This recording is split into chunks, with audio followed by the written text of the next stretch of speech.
नमस्कार और स्वागत है। आज हम बात कर रहे हैं ऑप्शंस ट्रेडिंग की। हमें जो जानकारी मिली है वो इस विषय का एक अच्छा परिचय तो देती है, लेकिन ये दुनिया अक्सर थोड़ी उलझी हुई लगती है ना? हाँ बिल्कुल। अक्सर इसे लोग या तो जटिल मानते हैं या फिर बहुत जोखिम भरा, लेकिन असल में ये काफी दिलचस्प वित्तीय साधन है, सही तरीके से इस्तेमाल करें तो हमारा काम यही है कि इस जानकारी को खंगालें और आपके लिए सबसे जरूरी बातें सामने लाएं। तो ऑप्शंस को सिर्फ मुश्किल समझकर छोड़ देने की बजाय चलिए देखते हैं कि ये असल में हैं क्या और क्यों मायने रखते हैं।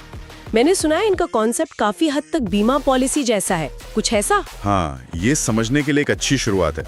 एक ऑप्शन कॉन्ट्रैक्ट अगर बिल्कुल सरल शब्दों में कहें तो ये खरीदार को एक निश्चित संपत्ति, मान लीजिए कोई स्टॉक, उसे एक तय कीमत पर, जिसे हम स्ट्राइक प्राइस कहते हैं। स्ट्राइक प्राइस, ठीक है। हाँ, तो उस स्ट्राइक प्राइस पर एक तय तारीख से पहले यानी एक्सपायरी डेट से पहले खरीदने का, अगर वो कॉल ऑप्शन है, या बेचने का अगर वो पुट ऑप्शन है, अधिकार देता है। अधिकार? हाँ, अधिकार। लेकिन कोई बाध्यता नहीं, मतलब कोई ऑब्लिगेशन नहीं। और इस अधिकार के लिए खरीदार एक कीमत चुकाता है, प्रीमियम कहते हैं उसे। अच्छा, प्रीमियम।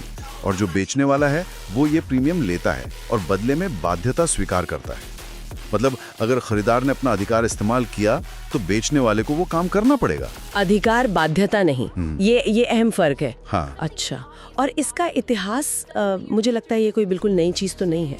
नहीं, बिल्कुल नहीं। स्रोत बताते हैं कि इसकी जड़ें तो प्राचीन ग्रीस तक जाती हैं, लेकिन जो आज हम रूप देखते हैं वो बनने में इससे सदियां लगी। अच्छा। हाँ, जैसे 17वीं सदी में हॉलैंड में ट्यूलिप के फूलों को लेकर एक अजीब सा जुनून छाया था, ट्यूलिप मेनिया कहते हैं उसे।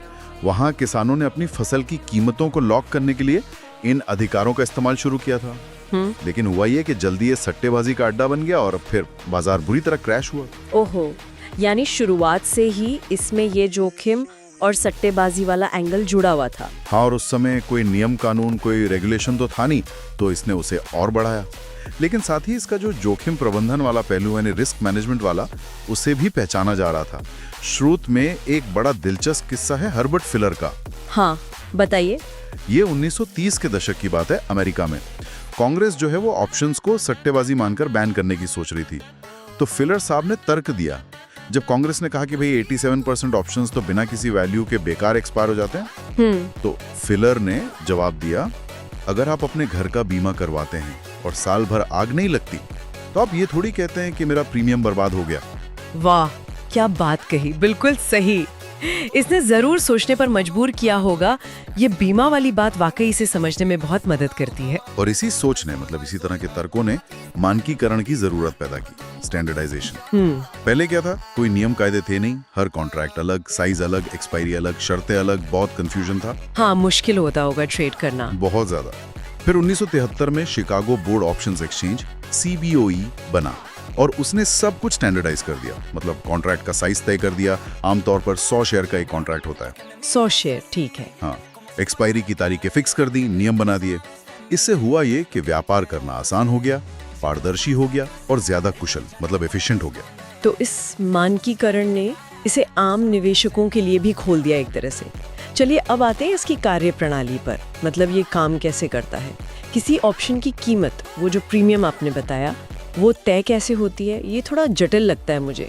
हाँ, देखिए, कई चीजें इसे प्रभावित करती हैं, लेकिन 4 मुख्य बातें हैं जिन पर ध्यान देना होता है। एक तो जिस स्टॉक का ऑप्शन है उसकी मौजूदा कीमत क्या चल रही है।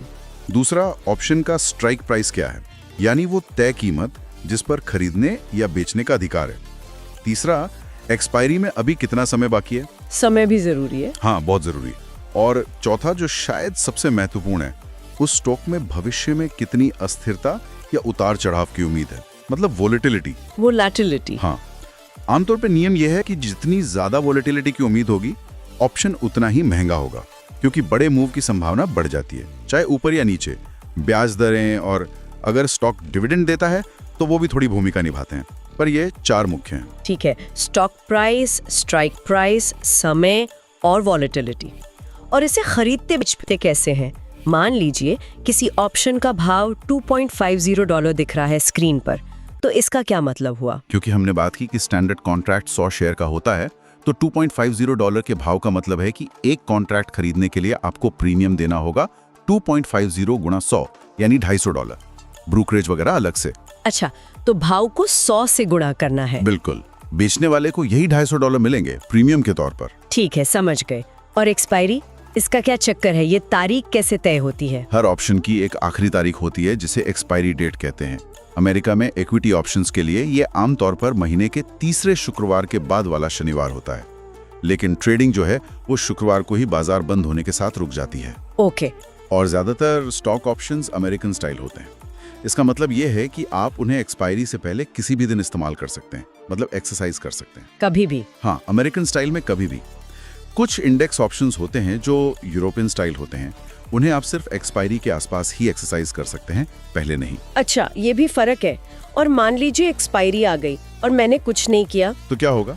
तब देखा जाता है मनीनेस, यानी आपका ऑप्शन उस समय इन द मनी है, आउट ऑफ द मनी है या एट द मनी है। ये क्या है इन, आउट, एट?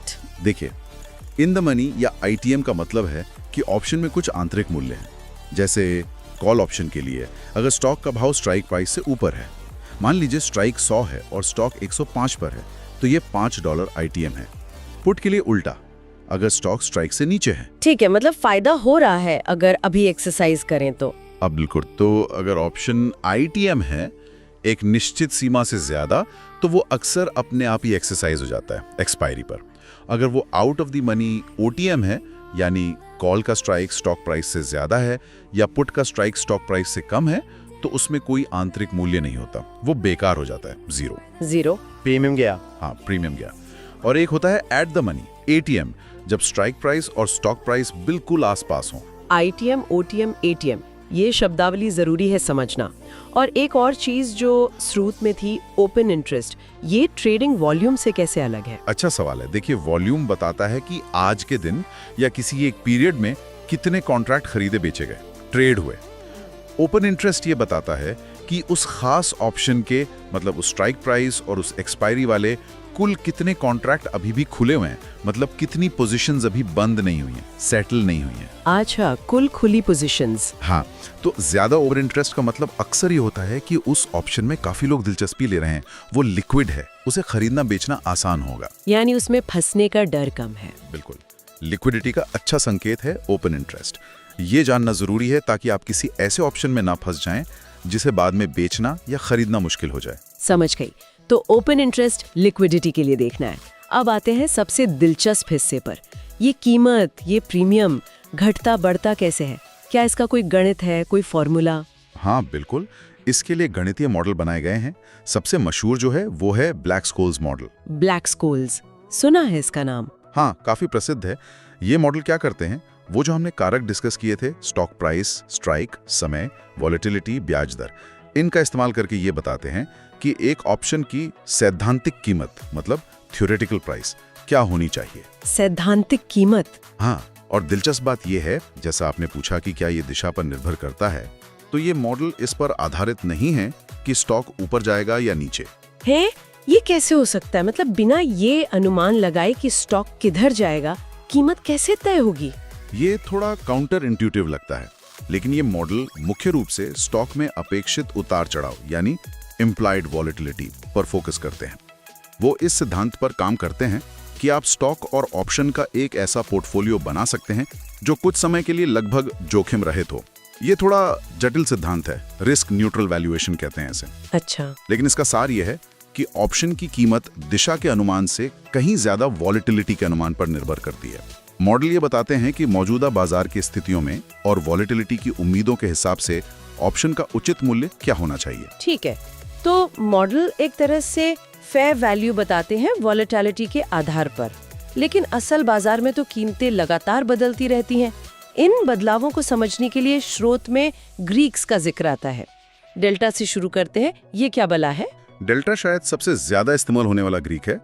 ये सीधा सीधा ये बताता है कि अगर स्टॉक की कीमत मान लीजिए $1 बदलती है, तो ऑप्शन की कीमत में लगभग कितना बदलाव आएगा। ओके। कॉल ऑप्शन का डेल्टा 0 से 1 के बीच पॉजिटिव होता है, क्योंकि स्टॉक बढ़ेगा तो कॉल महंगा होगा, सही है। हाँ। और पुट ऑप्शन का डेल्टा 0 से -1 के बीच नेगेटिव होता है, क्योंकि स्टॉक बढ़ेगा तो पुट सस्ता होगा। ठीक है। तो अगर किसी कॉल का डेल्टा 0.60 है, इसका मतलब अगर स्टॉक $1 बढ़ा तो ऑप्शन करीब 60 सेंट महंगा हो जाएगा। हाँ, लगभग। बिल्कुल। और डेल्टा का एक और मतलब निकाला जाता है जो काफी काम का है। ये इस बात की एक अनुमानित संभावना भी बताता है कि ऑप्शन एक्सपायरी पर इन द मनी आईटीएम रहेगा या नहीं। अच्छा, कैसे? तो अगर डेल्टा 0.60 है तो बाजार मान रहा है कि लगभग 60% संभावना है कि वो ऑप्शन आईटीएम एक्सपायर होगा। ये बस एक अनुमान है, कोई गारंटी नहीं है, लेकिन ये आपको एक अंदाजा देता है। ये तो बहुत दिलचस्प है। डेल्टा सिर्फ कीमत की चाल ही नहीं बता रहा, संभावना भी बता रहा है। वाह। अच्छा, अगला है गामा। ये डेल्टा से कैसे जुड़ा है? गामा बताता है कि डेल्टा खुद कितनी तेजी से बदलेगा जब स्टॉक की कीमत बदलेगी। इसे आप डेल्टा की स्पीड का एक्सेलरेशन समझ सकते हैं। डेल्टा का एक्सेलरेशन? हाँ, एट द मनी ऑप्शंस का गामा सबसे ज्यादा होता है, खासकर जब एक्सपायरी बिल्कुल नजदीक हो। इसका मतलब यह है कि अगर स्टॉक प्राइस एटीएम के आसपास घूम रहा है तो डेल्टा बहुत तेजी से, मतलब ड्रामेटिक रूप से बदल सकता है, जरा से स्टॉक मूव पर। जो लोग ऑप्शन खरीदते हैं उनके लिए गामा पॉजिटिव होता है, जो अच्छा माना जाता है। जो बेचते हैं उनके लिए नेगेटिव होता है, जो थोड़ा जोखिम भरा हो सकता है, क्योंकि डेल्टा उनके खिलाफ तेजी से जा सकता है। अच्छा, तो गामा डेल्टा के बदलाव की रफ्तार है, समझ गए। अब बाकी दो, वेगा और थीटा। वेगा मापता है वोलेटिलिटी के प्रति संवेदनशीलता। मतलब ये बताता है कि अगर इम्प्लाइड वोलेटिलिटी यानी बाजार भविष्य में कितनी अस्थिरता की उम्मीद कर रहा है वो 1% बदलती है तो ऑप्शन की कीमत कितनी बदलेगी। ओके। सीधी सी बात है, अगर वोलेटिलिटी बढ़ेगी तो ऑप्शन महंगे होंगे, ये ऑप्शन खरीदार के लिए अच्छा है। घटेगी तो सस्ते होंगे, ये विक्रेता के लिए अच्छा है। वेगा उन ऑप्शंस के लिए ज्यादा होता है जिनकी एक्सपायरी अभी दूर होती है। और थीटा, मैंने सुना है ये समय का दुश्मन है, खासकर खरीदारों के लिए। हाँ, बिल्कुल सही सुना है। थीटा को टाइम डीके यानी समय क्षय कहते हैं। ये मापता है कि सिर्फ समय बीतने के कारण हर दिन ऑप्शन की कीमत कितनी कम होगी अगर बाकी सब कुछ वैसा ही रहे तो। मतलब जैसे बर्फ पिघलती है? बिल्कुल सही उदाहरण है। जैसे आइसक्रीम धूप में पिघलती है, वैसे ही ऑप्शन की जो टाइम वैल्यू होती है वो समय के साथ घटती जाती है। और ये गिरावट एक्सपायरी के जितना नजदीक आते हैं उतनी ही तेज हो जाती है। ओह। तो ऑप्शन खरीदारों के लिए थीटा हमेशा नेगेटिव होता है। समय उनके खिलाफ काम कर रहा है। हर दिन उनका ऑप्शन थोड़ा सस्ता हो रहा है, सिर्फ समय बीतने की वजह से। बेचने वालों के लिए थीटा पॉजिटिव होता है, समय उनके पक्ष में है, वो हर दिन थोड़ा पैसा कमा रहे हैं टाइम डीके से। ये ग्रीक्स तो बड़े काम के लगते हैं। डेल्टा दिशा और संभावना, गामा बदलाव की रफ्तार, वेगा वॉलेटिलिटी का असर और थीटा समय का असर। इनको समझना तो बहुत जरूरी है फिर। हाँ, अगर आप सीरियसली ऑप्शंस ट्रेड करना चाहते हैं तो ग्रीक्स को समझना जरूरी है। बिल्कुल। अब इन सब को मिलाकर कोई इन ऑप्शंस का इस्तेमाल असल में कैसे कर सकता है? स्रोत में 4 बुनियादी पोजीशंस की बात की गई है, बिल्डिंग ब्लॉक्स की तरह। हाँ, ये 4 एकदम बेसिक पोजीशंस हैं जिनसे बाकी सब रणनीतियां बनती हैं। पहला है लॉन्ग कॉल, मतलब आप कॉल ऑप्शन खरीदते हैं। आपका नजरिया होता है तेज, बुलिश। आप उम्मीद करते हैं कि स्टॉक ऊपर जाएगा। फायदा कितना, नुकसान कितना? नुकसान सीमित है, ज्यादा कितना जाएगा? जितना प्रीमियम आपने दिया, बस। लेकिन मुनाफा वो असीमित हो सकता है थियोरेटिकली। स्टॉक जितना ऊपर जाएगा उतना फायदा। ठीक है। दूसरा है शॉर्ट कॉल। इसमें आप कॉल ऑप्शन बेचते हैं। आपका नजरिया होता है न्यूट्रल से हल्का मंदा, मतलब आपको लगता है स्टॉक या तो यहीं रहेगा या थोड़ा गिरेगा। आप प्रीमियम कमाते हैं इसमें। लेकिन इसमें जोखिम? अगर आप बिना स्टॉक रखे, मतलब नेकेड कॉल बेचते हैं, तो जोखिम असीमित है, क्योंकि स्टॉक कितना भी ऊपर जा सकता है और आपको नुकसान होता जाएगा। इसीलिए इसे अक्सर कवर्ड कॉल के रूप में किया जाता है। कवर्ड कॉल, ये क्या है? आपने जिक्र किया था। हाँ, मान लीजिए आपके पास किसी कंपनी के 100 शेयर पहले से हैं और आपको लगता है कि भाई ये स्टॉक अभी बहुत ज्यादा ऊपर नहीं जाएगा, तो आप क्या कर सकते हैं, उन 100 शेयरों के अगेंस्ट एक कॉल ऑप्शन बेच सकते हैं जिसका स्ट्राइक प्राइस थोड़ा ऊपर हो। अच्छा। इससे आपको तुरंत प्रीमियम मिल जाएगा। ये आपकी आय बढ़ाने का एक तरीका है। लेकिन इसमें एक पेच है, अगर स्टॉक बहुत ज्यादा बढ़ गया, मान लीजिए स्ट्राइक प्राइस के भी ऊपर चला गया, तो आपको अपने शेयर स्ट्राइक प्राइस पर बेचने पड़ सकते हैं। तो आप बड़े मुनाफे से चूक सकते हैं। समझ गई। तो ये आय कमाने के लिए है, पर ऊपर जाने का फायदा सीमित हो जाता है। ठीक है। अब पुट्स की बारी, तीसरी पोजीशन। तीसरी है लॉन्ग पुट। इसमें आप पुट ऑप्शन खरीदते हैं। आपका नजरिया होता है मंदा, बेरिश। आप उम्मीद करते हैं कि स्टॉक गिरेगा। इसमें रिस्क रिवॉर्ड? रिस्क यहाँ भी सीमित है, सिर्फ उतना ही जितना प्रीमियम दिया, और मुनाफा काफी हो सकता है। अगर स्टॉक गिरता जाता है तो आपका पुट महंगा होता जाएगा। थ्योरेटिकली अगर स्टॉक जीरो हो जाए तो आपको सबसे ज्यादा फायदा होगा। ये मौजूदा स्टॉक को गिरावट से बचाने का यानी हेज करने का एक तरीका भी है। जैसे बीमा खरीदना? बिल्कुल, जैसे आपने पहले जिक्र किया था बीमा का। इसे मैरिड पुट कहते हैं। आप स्टॉक खरीदते हैं और साथ ही साथ उसे गिरावट से बचाने के लिए एक पुट ऑप्शन भी खरीद लेते हैं। तो अगर स्टॉक गिरा तो पुट से फायदा होगा जो स्टॉक के नुकसान की भरपाई करेगा। हाँ, ये आपके नीचे जाने के जोखिम को सीमित कर देता है, बिल्कुल बीमा की तरह। अच्छा, और चौथी और आखिरी बेसिक पोजीशन? वो है शॉर्ट पुट। शॉर्ट पुट, इसमें आप पुट ऑप्शन बेचते हैं। आपका नजरिया होता है न्यूट्रल से तेज, मतलब आपको लगता है कि स्टॉक या तो यहीं रहेगा या ऊपर जाएगा, गिरेगा नहीं। और अगर गिर गया तो? अगर गिर गया तो आपको वो स्टॉक स्ट्राइक प्राइस पर खरीदना पड़ सकता है। इसीलिए ये पोजीशन तब ली जाती है जब आप या तो मानते हैं कि स्टॉक नहीं गिरेगा या फिर आप उस स्टॉक को उस स्ट्राइक प्राइस पर खरीदने को तैयार हैं। आपको प्रीमियम तो मिलता ही है। तो इसमें जोखिम तब है जब स्टॉक स्ट्राइक प्राइस से बहुत ज्यादा नीचे चला जाए। हाँ बिल्कुल, कुछ लोग इसे किसी पसंदीदा स्टॉक को थोड़ी कम कीमत पर खरीदने का तरीका भी मानते हैं। वो पुट बेचते हैं उस कीमत पर जिस पर वो स्टॉक खरीदना चाहेंगे। अगर स्टॉक गिर कर वहां आता है तो उन्हें वो शेयर मिल जाते हैं और प्रीमियम भी जेब में। नहीं गिरता तो सिर्फ प्रीमियम का फायदा। अच्छा, ये भी एक तरीका है। तो ये 4 हो गए: long call, short call, long put, short put. और इनके कॉम्बिनेशन से या हेजिंग के लिए कवर्ड कॉल और मैरिड पुट जैसी रणनीतियां बनती हैं। स्रोत एक बात पर बहुत जोर देता है, योजना बनाने पर। एक कहावत है, पहले अपनी ट्रेड की योजना बनाएं, फिर अपनी योजना पर ट्रेड करें। ये सबसे जरूरी सलाह है ऑप्शंस ट्रेडिंग में, शायद किसी भी ट्रेडिंग में, पर ऑप्शंस में खासकर, क्योंकि इनमें लेवरेज होता है। मतलब थोड़े से पैसे से आप बड़ी पोजीशन कंट्रोल करते हैं। लेवरेज, हाँ। इसका मतलब है कि छोटे प्राइस मूव पर भी फायदा या नुकसान काफी बड़ा हो सकता है। इसलिए हर ट्रेड में घुसने से पहले अपना लक्ष्य साफ होना चाहिए। आप कितना अधिकतम जोखिम लेने को तैयार हैं ये पता होना चाहिए, और मुनाफे का टारगेट क्या है ये भी तय होना चाहिए। ये कोई लॉटरी टिकट नहीं है, न ही कोई जल्दी अमीर बनने की स्कीम है। बिल्कुल, अनुशासन और योजना बहुत जरूरी है। तो आज हमने ऑप्शंस की दुनिया की कई परतें खोली। हमने देखा कि ये सिर्फ सट्टेबाजी के लिए नहीं है, बल्कि ये जोखिम प्रबंधन और आय बनाने के शक्तिशाली उपकरण भी हो सकते हैं अगर इन्हें समझदारी से इस्तेमाल किया जाए। हाँ, हमने इनकी बिल्कुल बुनियादी बातें समझी।